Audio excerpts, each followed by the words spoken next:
Mais il était important que nous puissions mettre en priorité cette mobilisation demandée par le président de la République, et cette mobilisation va de pair avec la mobilisation des fonds. Parce qu'aujourd'hui, comme vous le savez, à mes côtés, le vice-premier ministre fait un travail louable par l'ensemble de notre peuple en mobilisant les jeunes pour adhérer dans cette vision de la défense de notre intégrité territoriale et surtout d'avoir des gens capables de défendre. Et ça demande le moyen. Et aujourd'hui, l'OGFREM est devant son autorité pour donner sa petite contribution que nous demanderons aussi aux autres de pouvoir emboîter les pas, parce que quand nous mettons le tout ensemble, je crois qu'on fera quand même quelque chose du bien qui va pouvoir aider nos services et surtout atteindre l'objectif tant fixé par le président de la République. Lequel objectif? Libérer la ville de Goma, libérer tout le pays? C'est non seulement la ville de Goma, il y a Rutshuru, il y a Massissi, il y a Saké, c'est sur toute l'étendue du territoire national. Donc la sécurité elle est importante pour nous. Et comme le président de la République place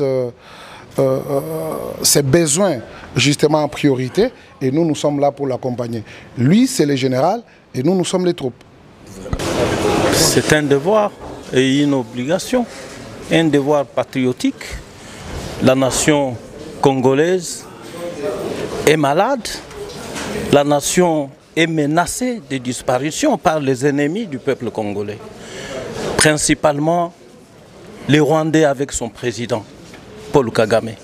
Ce n'est pas le peuple rwandais qui est ennemi de la République démocratique du Congo. Le peuple rwandais est frère aux Congolais comme le peuple angolais, le peuple congolais d'en face, le peuple sud-africain, tous les Africains, nous sommes des frères. Mais le Rwanda, avec Kagame, qui a des ambitions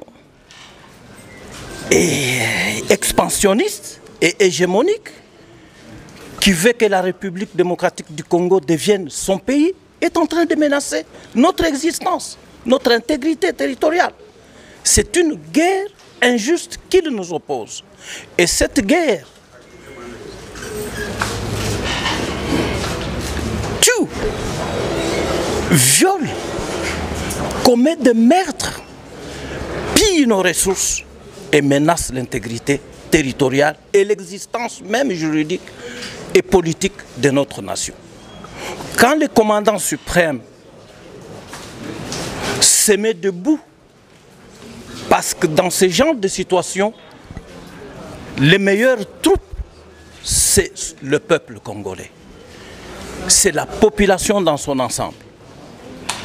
Le commandant suprême se met debout, lance un appel à la solidarité pour que nous puissions pleurer d'abord nos morts qui sont causés par le Rwanda, par Kagame et ses complices internes et externes.